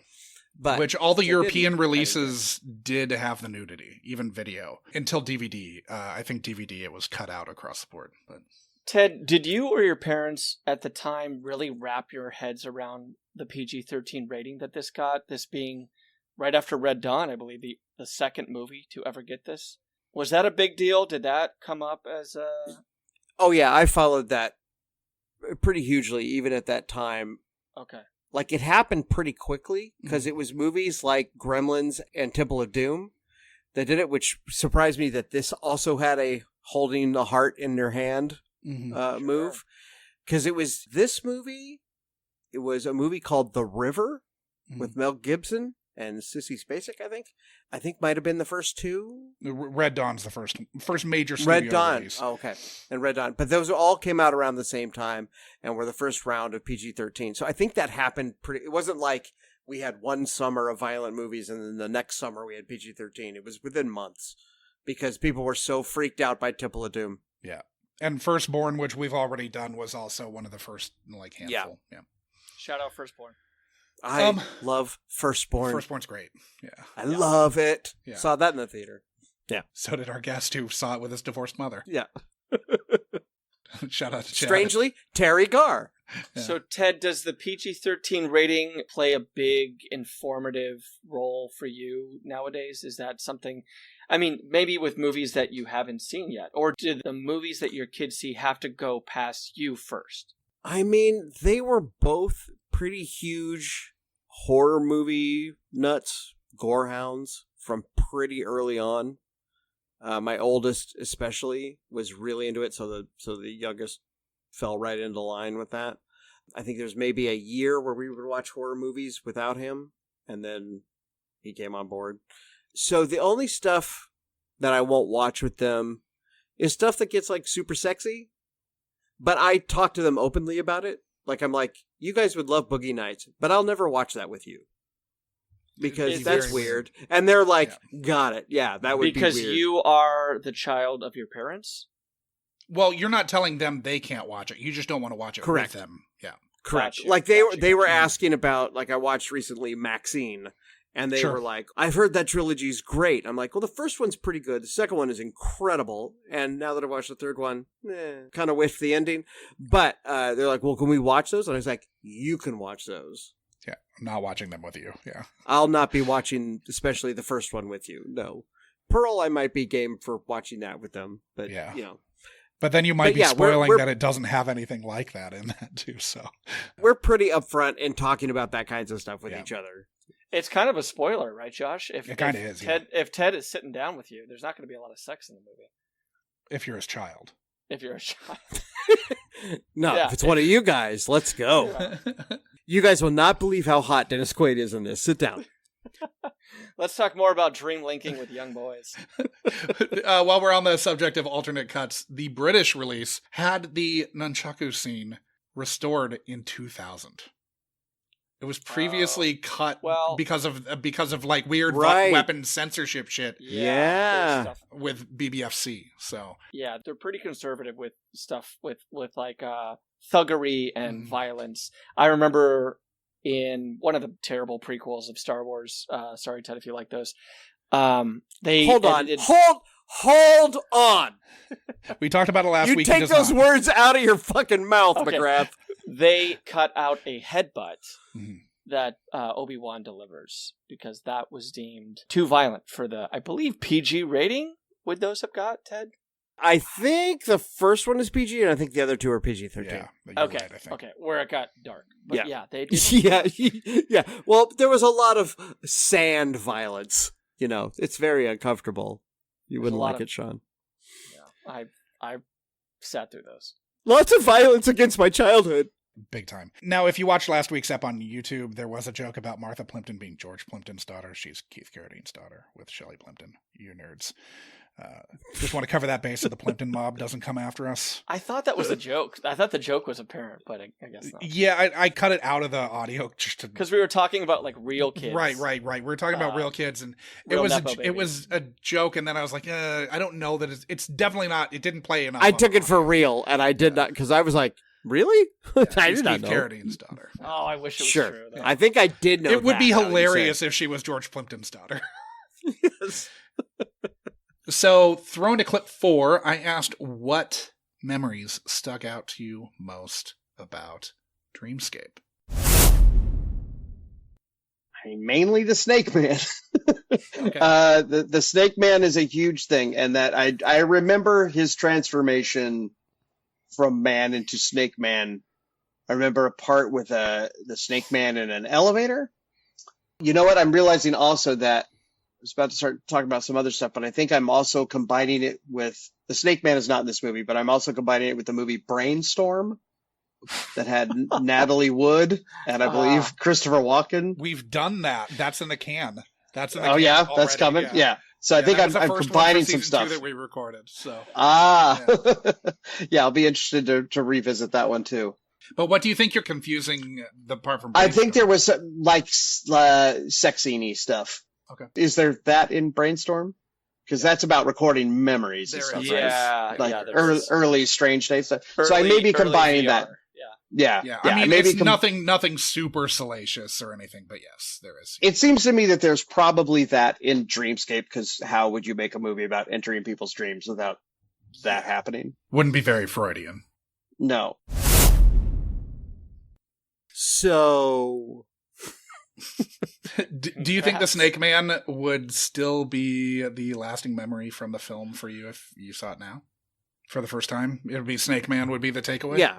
I Okay. think that is the indelible image of this movie. Again, the second Snake Man. The David E. Kelly Snake Man. Yes, sure. The David Patrick Kelly Snake Man, I think, is quite memorable and reminded me very much of something else I went through with my kids, which was all of Buffy. There was some that seemed like something right out of Buffy. Is the Snake Man that takes care of Plumber? That's a Quaidian Snake Man? What is that? That's Quaid Snake Man. Quaid That Snake is Man. Quaid learning from David Patrick Kelly that you can do anything here. And so he's like, oh, so if you kill somebody in your dreams and you can do anything, then I'll just borrow the Snake Man. But, through the dim fog of memory, he didn't quite get it right. It's more like he looks like he's made of wads of bubblegum. It seems that, let's just pick apart this for 1 second, that Quaid has to be within proximity of Eddie Albert. Even standing up wasn't really going to work. He can't concentrate. He's got to concentrate nearby, laying down. He had to lay down to concentrate. Right. But that means that he has gotten close enough to Plumber's mansion to get into Plumber's dream. No. They're at But at the end, when he kills Plumber, yes. Yeah, you're right. But Juxtaposing two different... Gotcha. But I would think that by that point, all bets are off. This guy has just learned how to get into people's dreams. He's already not using the machines. Oh, yeah, he's dream fucking with CAPTCHA all the time. Yeah. So he's across the country. Or maybe like parked out in front of his house. He doesn't have to would have get been within proximity. It would have been great to show where he was. It would have been great to show it, but yeah. Now, the only one who's seen the David E. Kelly Snake Man is Michelle Pfeiffer. Or it may have been the villain in the Wonder Woman he made that never got aired. Yes. Now, whenever she sees the Snake Man, she has to say the Snake Man cometh at a certain time. Oh, boy. Gross. We're going to have a conversation in the stairwell about what just happened. What elements of your memory of Dreamscape were actually from other films? I think they were mostly from this. I think I got that part right. I think that everything that I remembered, which admittedly was not a lot. I did not remember a lot. It was just the things that I remembered stuck so hard. Had you jumbled the sex scene from Brainstorm into this? It was absolutely the train. Now, you mentioned being a huge movie nerd and being into how special effects were done. When you were toying with going to UCLA for film school, did you have a goal in mind? To direct movies. Sure. Okay. No, just curious. pretty generally, yeah. I grew up, my hero as a kid was Spielberg. Uh-huh. I got told the story about him on the Universal lot from a Universal tour guide, Sure. which just sparked my imagination. I loved everything when I've followed him from the early days, saw his early movies. I remember like Empire of the Sun being one for me that I was like a big step forward for him as like we're getting out of making pop movies. Were Color you a big Purple was 1941 guy? I am. Okay. You're am him? still to this day. You're that guy? I am still a 1941 guy. Okay. I was very excited when he made West Side Story because I was like, he's needed to make a musical since that scene in 1941 at the USO. This guy needs to make a musical, and then he did. And I'll tell you what, I fucking love that West Side Story. Josh, have you seen that? No. Seems like It's a movie real. Josh wouldn't see, but yeah, I agree. It's with Ted. definitely a movie that I will not see. Yeah. Yeah. It is very, very good. I wonder if Josh's wife has seen it. I think she did. Yeah, Yeah. I bet she liked it. Yeah, I agree with Ted. I saw that in the theater. I went out in COVID-riddled waters to see it and was shocked to see that the other 50 people or so in the audience were all elderly people and me. Unmasked elderly people. Yeah, we are certainly not Spielberg defenders or apologists. He has a lot of bad movies to his credit. He sure does. But yeah, I did think he landed that one really well. That's next on the docket for my movie watching thing with the kids. We're going to do a Spielberg marathon for stuff they haven't seen. But there's also like a list of like 10 movies that we're like, we don't need to see War Horse. No. Or Yeah, Bridge of Spies. we're gonna watch Bridge I of hated Spies Bridge of Spies so much. It's the worst. It's so fucking bad. garbage. Yeah, or The Terminal. Yeah. I did like The Post a lot, but we're not going to watch that because they would have no historical reference to that. Now, have you worked on like shorts and stuff like that? Worked on films in like a non-actorly way to kind of get to play around with special effects at all? I suppose you probably have on stage a little bit, right? On stage, With yeah. I mean, always practical stuff on stage. Yeah. So my old troupe, The Third Floor, started in '96, and I was at that time prop master guy. Okay. And so my instruction to the group was, write whatever you want. I'll figure it out. Uh-huh. And so we did. One of the things that I was most proud of was a sketch where there's two cops doing an interrogation of a guy who ends up being Jesus. Wasn't a great sketch, but at the end of the sketch, there's one of the cops is eating a submarine sandwich the whole sketch. And at the end of it, after Jesus walks off and has showed off some powers, he leaves, and then the sandwich was supposed to burst into flames. And I made a sandwich, made it look like it was a sandwich he was eating. And at the end of the sketch, a fucking rocket of flame shot out of the top of it on stage. And that was like, I feel pretty good about that, you guys. Doing the special effects, I had a cigarette put out on my face on stage once. Okay. Which worked all but one night. That one night hurt, I bet. It hurt a lot, and I laid on the ground as a guy that was supposed to be dead, thinking that I had just ruined my face. Thankfully, it not a great thing for an actor to be worrying about while on stage. No, not great. Not great. And of course, the guy who put the cigarette on my face was our dearly departed Andy Buzan, who then afterwards was like, "But you didn't make the device work well enough." I'm like, "You put it out on my face!" Yeah. Good times. Now, we have joked about this, but for those wondering about the glory of the summer of Capshaw, Temple of Doom opened on May 23rd of 1984. You sure did. It was anticipated as being the heavy favorite for the top box office draw for the summer. Obviously, it finished behind Ghostbusters, and a December release ended up grossing more as well, Beverly Hills Cop. It was followed on July 20th by her third billed turn in Best Defense. Ooh. A nearly unwatchable Willard Pike film starring Dudley Moore. Eddie Murphy. Eddie Murphy. They're never on screen together. No, Eddie Murphy's in the movie for about 5 minutes. Yeah, clearly he was on set for 2 days, but his production company is involved. He drives a tank. Yes, and he's in the tank the entire time. Yeah, in the poster, he's driving a tank. And in the movie, he's driving a tank. And that's all you see. Capshaw's the romantic interest for Moore? She's his ex-wife. The romantic interest, or the one who he almost steps out on, is maybe it's actual active wife, but the one who he almost sleeps with is Helen Shaver, who was in The Mom and the Craft, and she's in Desert Hearts. Color of Money. Yep. just three nerds hanging out, you guys. Yes. 4 weeks after. Somewhere Helen Shaver's Google alerts are going crazy. Dude, I love Helen Shaver so much. But so after Best Defense, 4 weeks later, this came out. And then, just when you thought it was over, on September 21st, the summer came to a close with the release of the drama, Windy City, which, from everything that I can tell, looks fucking horrible. And when was Space Camp? The Space Camp is 86. Oh, okay. So that was later. Okay. For some reason, I had grouped that in with this year. But yeah, it's still an impressive year, even with those 2 bombs. I mean, she's in... Best Defense wasn't a bomb. It should have been, but it wasn't. Is Treat Williams in Windy City? No. She's in it's John Shea. Sure. And Josh Mostel. Josh Mostel is the third billed actor on it. I do know Josh Mostel. Yes, that's a bad omen for a film if Josh Mostel is the third billed actor. Still the summer of Capshaw as far as I'm concerned, because she opens probably the most anticipated sequel since Return of the Jedi. Yeah. So in a year. She opens that movie. She's the first lead performer in Temple of Doom that's visible. And then she shows up again with budget Harrison Ford in this. Yeah. Budget Harrison Ford. Homeless man's Harrison Ford.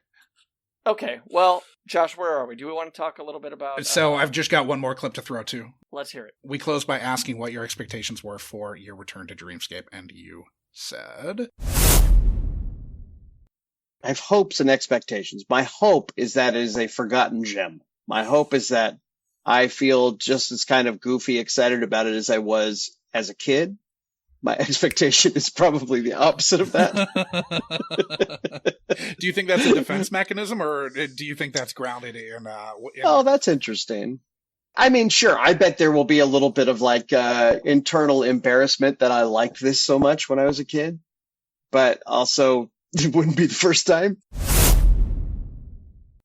Were your hopes that this was a forgotten gem dashed when you rewatched this? I knew that it was not a forgotten gem, but I do know that it has re-entered my movie sphere, and is probably something that I will recommend in the next month to somebody. We'll be like, only specific people. This is not a general recommendation. Like your children. Right. My children, they get what they get. But, I have some friends who I would say, like, kind of kick some ass is Dreamscape. You should watch Dreamscape. Pardon the rape, but it's pretty great. Yeah, you do kind of have to drop a little asterisk here and there. That's a pretty big one. It's a pretty big one. Josh, should you mention that this movie is free on YouTube or somewhere? I mean, it's free in a bunch of places, isn't it? Yes. It's on, I think we watched it on Amazon Prime. I think. Yeah, I watched it on Prime. This movie's widely available right now. Yeah, in all of the places it's available, it'll be in the show notes. Obviously, it could change between now and then, so I don't want to... It's out there. Yeah, but I was not embarrassed for liking this movie. Okay. Which I thought was entirely possible. I had a pretty good time watching it with those couple of caveats. Sure. Yep. Which comes with the 80s. Yeah, I mean, I don't know. I enjoy it, and I surprisingly... I thought Dennis Quaid was going to be a lot worse than this than he was. To me, Josh, I know you disagree. But I enjoyed him in this. I thought he was charismatic. And guys, kind of hot. Yeah, Josh is just a little bitter because they're often mistaken for one another.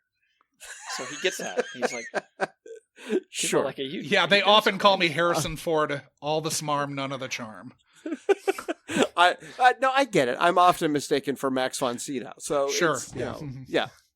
Aren't you a little older than Max von Sydow in this? Shut up, Sean. Shut up. I'm only 52. So, moving on to picking up the scraps, is there anything we've missed that anybody wants to talk about? We haven't really talked about it, but they do a really good job with that chase scene at the track. The second one when he comes in on the motorcycle? Yeah. Yeah, he's on that... dirt bike or whatever. Dirt bike, yeah. He does a cool jump. There's obviously a stunt double. No, that's actually DQ. He did it all. There's actually a scene where Dennis Quaid has to fucking take the dirt bike for 5 or 10 feet before they cut. And he looks like he's about to eat shit. Oh, God. He seriously almost turned... He almost spills twice. Yeah. Yes. Yeah. He's got the wobbly tire. But I think it's actually really good to get the bad guys on your side for a second. He promises them the 5 races or whatever, the 5 winners. They bring in the horses to kind of create a diversion. I like that as a tactic to use, and it does feel a little Hitchcockian, to use a foil previously in the movie to your benefit. Yeah. And they don't spend a lot of time on it. It's just sort of like world building. It's just, that's it. He drops a couple of lines and moves on. And they're like, yeah, sure, boyo. They move on with their day. Yeah. And that's it. I thought the movie, the non-special effects dated stuff, I thought the movie looked pretty good. It didn't look bad. It was shot all right. Much better than I thought. I thought we were in for Canon Studios schlock. And it was not that. I thought it was pretty well done. He must have been psychic about bales of hay at the bottom of a stairwell when he biffed on the bike and went flying head over heels, because it couldn't have been. I mean, when you got that kind of power going on, there's probably stuff. This is his home track, though. You don't even know that you know. He's been all over this horse track. To be fair, this is his 3rd time running around getting chased by somebody this month. But he goes to the track all the time. He goes to a shitty track. He goes to the worst track in Southern California, the Los Alamitos, and not fucking... Josh, how long would it take you, though, if you were... As we all know. About the winners of a horse race, it would take you 2 or 3 races to become so financially solvent that you would never need to come back to a track again. $900 is all he gets out of this. What the fuck? What is he... David Milch lost millions of dollars at Santa Anita. Millions. Yeah. And fucking Psychic over here has got $900 to his name. And David Milch is a genius. So. Yeah. I mean, but $900 in 1984, it's not small. Yeah, it's like they're $1,300 today. That's at least $1,300. Do geniuses feel compelled to show their geniuses by informing tellers at the cashier window of the horse track that Ben Franklin discovered electricity? Oh, God, yeah. That was a rough line there. Ugh. Listen. Was he trying to pick up that guy? I'm not saying Dennis Quaid wrote the dialogue. I'm just saying I enjoyed his performance. What about being able to match sax playing? Because he couldn't do that either. Well, as His someone... mouth is wide open, and he's not blowing into that sax at all. As someone who mentioned in the previous episode, sometimes the sound guy fucks you. As happened to me in Grimm. True. Where I was told to whistle, and then they cut my whistling. So he may have been playing the saxophone in that scene, and then he was moving the keys. It doesn't look like he's blowing into it at all. Oh, no, listen. I don't think he was. Yeah. I'm just saying he could have been. Sure. No, it was laughable. That was, I think, might have been the first time. Maybe outside. My kids laughed pretty immediately at the green screen and the nuclear blast opening up the movie. But then they were kind of into it. But the saxophone really got them. That was, oh my God. Could he look at all like he was playing? So, my dumb note that I have is... Let's hear it before we call it dumb. No, it's dumb. So, his apartment is very recognizably just off of Sunset, kind of by the Comedy Store. As we all know. No, I could see that. You can tell that that's Sunset, right? You know, it's a very famous boulevard. Yeah, because it's on Miller. Wait a minute. Hold on. Sean, Sunset Boulevard is a very famous boulevard? The same one. Yeah, it's that. I mean, for anybody who watched that documentary about the Comedy Store, like there is ample B-roll to really put you in the neighborhood. Or if you saw the movie Sunset Boulevard. Sure. But it's in between Chateau Marmont and the store, but way closer to the store. And it's on Miller, which at the stoplight that they turn off of Miller onto goes straight into Miller's in the hills, and then straight south of there is La Cienega. So it's basically La Cienega and Sunset. Is this a location gripe? Absolutely. And that's why you're going to think it's stupid. But they turn left onto Sunset, and then they end up going, like, they're going north on the coast, and you would never fucking turn left onto Sunset from there. You wouldn't even really go straight unless you were going down to Santa Monica, but there's no fucking way you would turn left on Sunset to end up on the coast. You would be turning right. Absolutely. Or going straight, but never left. Never left. Nonsense. This is the basis. The basis for the long-running sketch. He also says, drop me off on La Cienega after that. So, like, they're at La Cienega when they turn. It's stupid. Anyway. I'm sure that guy who plays GeoGuessr is like, fuck yeah, Josh. This is like when the movie Zero Effect came out. Sure. And Daryl Zero takes a cab up Hawthorne and says, let me off at Maine. And everyone in the theater laughed and laughed because there's no Maine in Portland. There's no basement at the Alamo. In Purple Rain, he's going the wrong way down fucking First. Oh, my God. And 7th Street. That's when Josh walked out of the theater. I was livid. Forget it, you guys. Ted, what is your major gripe, if you have a gripe? And you don't have to have one, but what is your major gripe about Dreamscape? I mean, we've covered it many times. It'd be real nice if this movie didn't have a rape in it. Yep. Yeah, Dream or not. Yeah, he mind rapes her. You know, it's like, oh, well, but you don't intend to. No, he fully does and does. And it's bad. And it's real awkward. It makes this movie one where, outside of my creepy little weird nerd movie friends, I can't, like, I didn't go on social medias and go, you know what kind of rips? Dreamscape. Because I don't want people to watch that and go like, what's wrong with this fucking guy? Because you can't increase the font size of an asterisk. Oh. You can't give like a 40-point asterisk. Yeah, on I that. want a 40-point asterisk on this. Yeah. I have a minor gripe. Not a major one? No, not really a major one. But it is so fucking hokey with the you too, Fukuda? Gong. Oh, yes.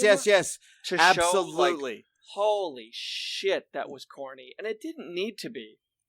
Like, I get but that was the joke then. I mean, it's 16 Candles. You know, it's 16 Candles. I watched recently with the kids. Still a great movie, except for everything with everything with Dong Duck Dong, and everything. You know, the there's also a not so great sexual situation in that Oh, movie. yeah. He sends his girlfriend off to get raped. Yeah. I mean, I get that we need to see Dennis Quaid kind of demonstrate that he's able to kind of go into a dream. There are so many better ways that we could have done that with this, like, really just hammed up guy with the toupee, with the younger wife who's stooping, I think, his brother. I don't know if that and word everybody was in the used. neighborhood. And everybody under the bed. But, like, we get to the guys behind the curtain, and it's the gardener, I think, is what the implication. Yeah. It was a tough pill to swallow and kind of keep. Yeah, that was in the 80s, the early 80s, you young men. That was. But I think not we're meant to believe uncommon, that his dream is and that racist. was- Yeah. I think it was just a joke I know. they were. Yeah. Their jokes. That was just. That It was a long shorthand. scene that did not need to be that much of the movie. No. And it didn't need to be punctuated by a racist trope. It was not great. A small thing too, the badass Secret Service agent who kind of looked like a stand-in for Christopher Reeves, Eddie Albert's guy at the door who would always kind of check on him. We needed a fight scene. We needed to see this guy cut loose. It felt like we kind of just kept showing up in doorways. He was like the doorway man. I don't know why he wouldn't be in the president's dream. Yeah, why couldn't he show up and I don't know, whatever. And Sean, I'm sorry, but I can't let it go. It's Christopher Reeve. Just yes, one. Thank you. One, no, one Reeve. I George Reeves, Christopher Reeve. Yeah, I'll put a quarter in the jar for that. But the Reeves jar. This will be of no surprise to Josh, but I didn't fucking like this score. I mean, Maurice Jarre, who is tremendous, 100%. When he gets to the college, it's like, what the fuck are you doing? This? No, jaunty, it is. weird- It is. Yeah. I don't know how I have forgotten to mention it. It's the number one This thing. is a guy who is responsible for some of the most iconic Yes. scores in cinema history. And he's full synth at this point. And he just folds so hard to 80s zeitgeist. Casio keyboard. That was a him thing. They wanted him to do a fucking normal score. This movie could have been so much more dramatic and like 100%. I don't know, lovely Yeah. in spaces and have depth to it. But we get this tinny, cheap, Difficult to listen to. grating. Yes, exactly. It was a real fucking ear sore to kind of go through with this. And at no point did we get an orchestration anywhere close to what this guy was capable of. It feels like he was trying to be like a cool guy, or like he was trying to like It felt like they were cater. leaning into the sci-fi. Like, it's sci-fi stuff, so it sounds electronic, but it was. What are you doing? There is cool 80s synth scores. This isn't one of them. A bazillion of them. This was so Bad. grating is exactly the right word. It was so grating. And at the end of the movie, when I was talking to the kids about it, I was like, yeah, better than I thought it would be. And they both said, but that score was score. unlistenable. Like, it was, I almost left because the score. A bad score and shitty kid actors. I don't know how many times I beat that drum, but like, you want to kind of like derail your movie? You want to derail kind of a good thing? You get one, Sean. You get one. You can't have both. Imagine if you could, though. I can't. There's lots of movies that don't have either of those things. They're very good. No, not true. My gripe is obviously the location one. So how do we fix this for a modern audience? Well, Ted wants to actually do You this. want to remake this. So, Ted, if you were remaking this, how do you do it? I think you could remake this. It's just with the technology. You get just with current day CG. But I that's think you could have some a very fun stuff. given. That's a given. I think you could. There's issues with the bones of this movie, though, right? I don't think with the bones. There's a couple of scenes that are problematic and not great. I enjoy the schlock of psychic guy gets recruited by the shadowy agency to invade the president's mind. I think that's wonderful B-movie schlock, and I think could be made really fun now with updated special effects and a charismatic lead, and just, without the couple of problematic parts that we've mentioned. I think you could have a lot of fun with that. I think the special effects is key. Yeah, because you see in Inception what good special effects can do. Yeah, make Right. up for a complete lack of movie.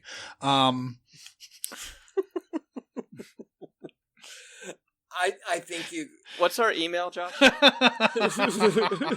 Unkind Rewind pod@gmail.com. Okay. But you guys, I think the bigger question is, who's a current day Dennis Quaid? Jack Quaid, only he actually has charm. Oh my God. No, you're Tatum? absolutely right. I know I am right. No, Jack Quaid is absolutely who should be the I'm star of this 100% movie. Right. Yeah. You are I was right. thinking it while I was watching this. Josh, I don't tell anyone they're right. Yeah. This is a special moment. Yeah. No, Jack Quaid is. Jack Quaid has all of the charm of his mother. Yeah. Yes. Yes. So Yes. imagine if he hit the gym. Yeah. He doesn't need to. He's fine. Yeah. No. He doesn't. He you don't needs need to be a hit psychic in this one. He You can don't need to just hit be the Jack gym to be a world famous psychic. Yeah. I mean, that is a little bit of a, having your cake and... God, you're absolutely right. And he wouldn't smarm his way through the movie. No. DQ's falling back on that a lot in this. He's just smarmy from the jump. And if he was getting chased by the guys, you would feel that. He would be scared. Yep. He'd be actually scared. Because he can emote more than one thing. I mean, this is who he plays on The Boys. It is. Yeah. Yeah. I mean, I guess I didn't mention that gripe, but I did mention it earlier in the show. To, not really see his psychic abilities outside of the dream stuff and circling one correct horse on a betting slip. No, that tells us all we need to know. So, Sean, what would you like to see? How about him running down the corridor, closing his eyes, and knowing that this way is the way out? Like in Next. And not getting fucking dead-ended in the ladies' bathroom. Yeah. That he always was able to kind of go this way, this way. And maybe he does need to close his eyes. And maybe we see a vision kind of flash just quick enough for the audience to kind of grasp it. He just closes his eyes for a second, and then you cut to the guys walking up the stairwell and entering his apartment, and he's gone, driving away in the cab because he saw it all coming and got out. Yep. He did not see those guys coming to beat the shit out of him. No. When Chris Mulkey and the other character actor, I can't remember his name, the older guy, shows up. But if they had had a spinning top with them, he may have seen that. If we're going to fix it, I want more world building with who this guy is, what are the boundaries of his powers. Yeah, we jumped into this pretty quick. Mm-hmm. And never have it established at all. Yeah. Just like 3 throwaway sentences that don't explain anything and we never see it at work. Again, as I started to get into earlier, having your cake and eating it too is having the most brilliant psychic mind available in the country also look like a competitive swimmer in Dennis Quaid. Yeah. Or a cyclist. Yeah. So if you give me Jack, But Sean, please, with that fucked up chest hair. that would be shaven for competition. Yes. Everybody knows that. Uh-huh. You don't want that kind of drag.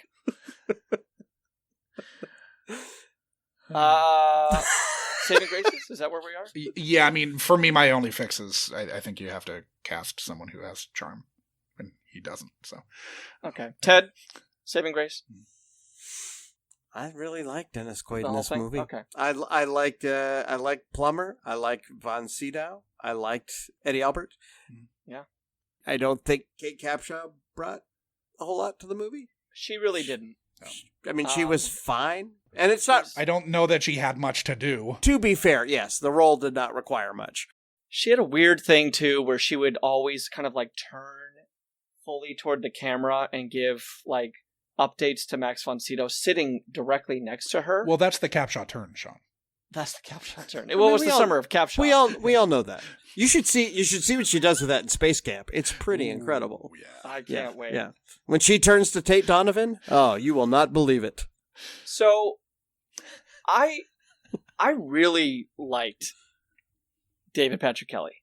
Yeah. He's And great I in think everything. outside of the dream stuff, outside of the Snake Man, that scene where he's eating the fucking sandwich Yes. is so good. And I'm all broken up about this woman dying, right? That he fucking killed in the scene prior. And Quaid's having that confrontation to him. He is probably outweighed by Quaid, 40 pounds. Yeah. Easy. And yet he still at no point looks intimidated or outmatched in any regard. There's a scene where they stand kind of toe to toe and he tells Quaid not to touch him, which I thought was really, really good. I think David Patrick Kelly, he's known for these really big ratcheted up performances, him screaming a lot. He the Warriors come out and play stuff. He's his generation's Ben Foster. Him on the train is ramped up, he's screaming a lot, but the quieter moments of this guy, Yeah. we actually He see We don't get a lot of character actors like that anymore that are like built around their face. He just has evil face. Yeah. He shows up. That's a bad guy. But he fucking leans into it. He leans into it. He's no shame. He's got this amazing chin. Yep. Yeah. And for being this kind of diminutive guy, he's probably sub 5'9", I imagine. Oh, I bet he's like 5'5". Yeah, he's not a big guy, and yet he was very, very convincing. He's always menacing. His face reminds me, and I mean this, David Patrick Kelly, I mean this in the best way. Mm-hmm. His face reminds me of Craig Sheffer in Nightbreed. Nice. When he turns into a monster. Yeah. His face naturally does that. Like his chin is it protrudes a little too much. Like all his features are just pushed out just a half an inch too far, and he looks like a mask of a bad person. He's got some very strange angles, and like he uses every fiber and every muscle in that death spasm. Oh, the death spasm was genuinely creepy. He's laying next to one of the foremost actors of his generation of cinema, an Academy Award winner. Mm-hmm. And he is so convincing. Yeah. In that scene. Like, I really, really like Warriors, whatever. It's like I don't really give it much stock. No. It's fun schlock. It's schlock. It's not in my favorite of Carpenter's or Hill stuff. Hill, yeah. But fuck, man, he was really good in those scenes. Eating that sandwich and having the confrontation with Dennis Quaid. My favorite moment of his is the sax. He picks up the sax, this other guy's sax, and starts playing it fucking terribly. Like it's like anarcho saxophoning, and he is just like, "Oh, you play sax or whatever." Like, but he's putting his mouth on this fucking guy's saxophone. Yeah. Like that's an alpha move. It's awesome. And we have to see him, like his entire veneer folds when his murdered dad shows up. Mm-hmm. Daddy? Yeah. Daddy. It was such a nice turn that Quaid knew that. I mean, that really, for me, was like... It was a nice little surprise. Watching Kelly's performance in this, I was like, man, I owe this guy an apology because I've really pigeonholed him from the Warriors and other kind of... Oh, I love him. Yeah, that pigeonhole for him, I'm doing the same thing, but I think that my pigeonhole for him is that he's really good at doing this. And he is in every movie he's in. Yeah, but, I mean, even in Commando, he's squirrely, but we don't get, like, a really well-performed, haunting scene like this. He's just a fucking asshole in Commando. Yeah. He's in one of 2 perfect score SVUs that we've ever given. Oh, wow. Okay. Oh, interesting. He is in Possessed, the insane Taryn Manning episode from season 12. I think it's 12-6. As we all know. Goes without saying. One of 2 fucking episodes that we've ever given a perfect score to. Yeah, he's in both of them. He's in the first. The other one's the Stamos episode. I'm sure that he's a name that will pop up again on this podcast. Oh, for sure. It was a good decade. I'm shocked we haven't done a DPK movie already. Yeah, but welcome on the show. Like he definitely takes Jesse Waters' spot. Yep. Lucky him. I mean, DPK is mine too. So yeah, he's great. All right, so Ted, we asked if you thought you were going to like Dreamscape after all this time. You thought it was going to be garbage, but that you'd have fun watching it. How do you feel about your prediction? I definitely had fun watching it, and it was not as garbage as I thought. I thought it was a better movie, limited by its budget and when it was made. Sure.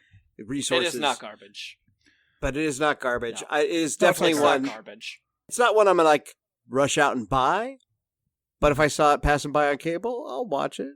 If I see it, if it pops up on a Netflix queue, I might go... Yeah, check out.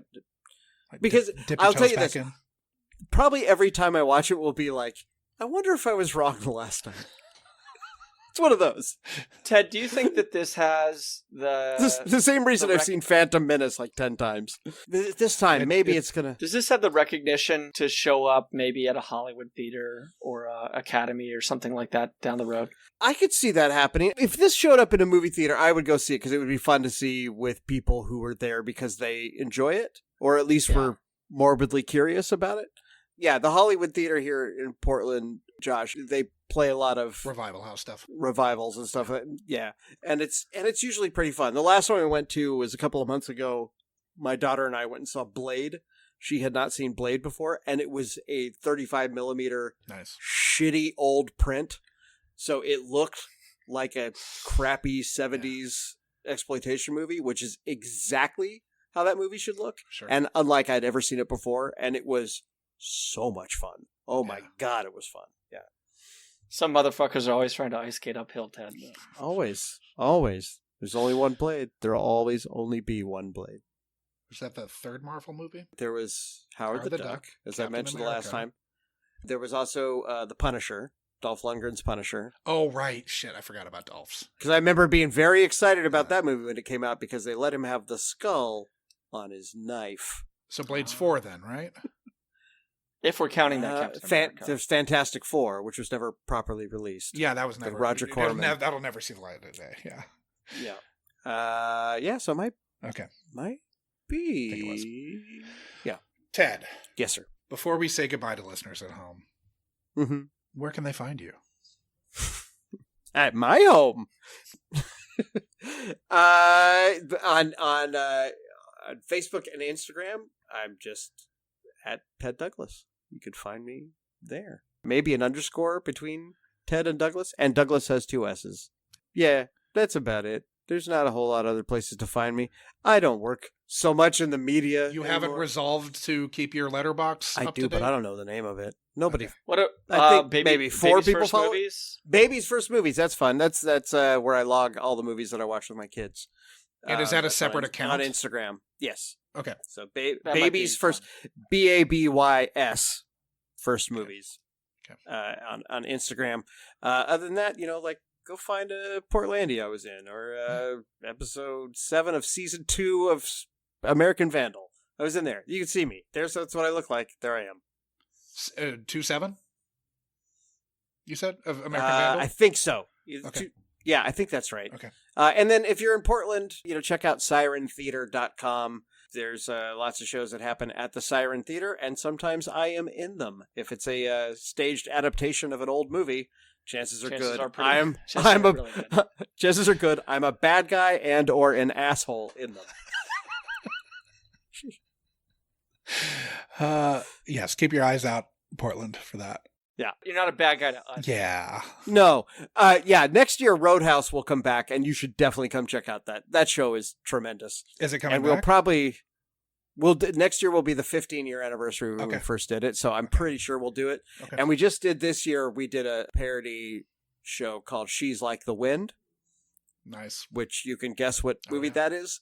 And I got to play the asshole waiter guy, Robbie. Okay. And I got to play Neil, who is the dipshit grandson of the guy who owns the club.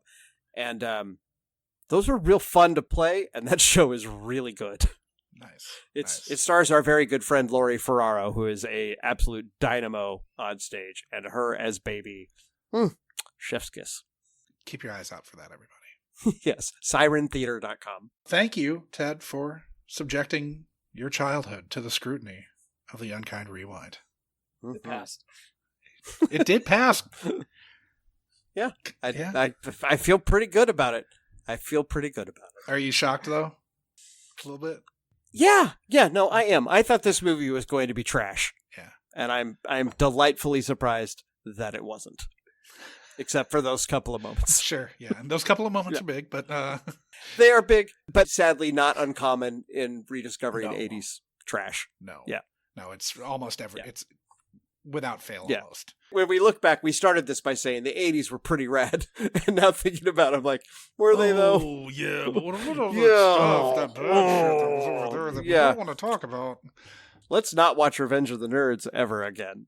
Nope. No. All right. See you in your dreams, Ted. Yay! Yeah, we're going to accept the shit out of you. Just both of you taking turns, ripping your heads apart to reveal Snake Man. We'll have a laugh. Oh, great times. It'll be funny when we do it. Yeah. Well, it's just going to be that. It's just going to be Snake Man stuff. Just all Snake Man. No monkey business. We're not assholes. Come to me 10 years from now. I'm like, enough with the Snake Man. No, Ted, you're lucky. It's just Snake Man stuff.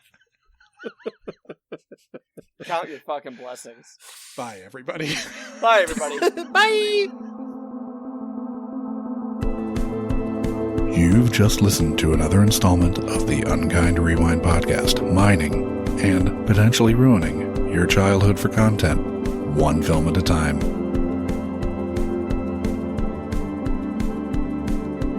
Unkind Rewind is a Munchcast production and can be ingested wherever you listen to podcasts and on the Unkind Rewind YouTube channel. Music for this and every other episode of Unkind Rewind was composed by Divorcio Suave. Rate, review, like, and subscribe to Unkind Rewind on Apple Podcasts, YouTube, Spotify, and Good Pods. Links to all our social media accounts are in our show notes, but you'll find us as at Unkind Rewind Pod on nearly every social media platform, all of which are available at our website, unkindrewind.com.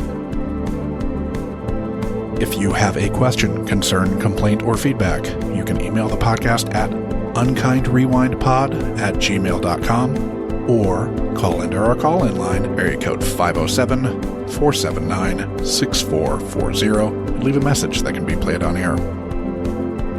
Fans should join the Munchcast Discord to discuss this or any other episode of the Unkind Rewind with like-minded people. This dialogue may just make it into a future episode of the pod.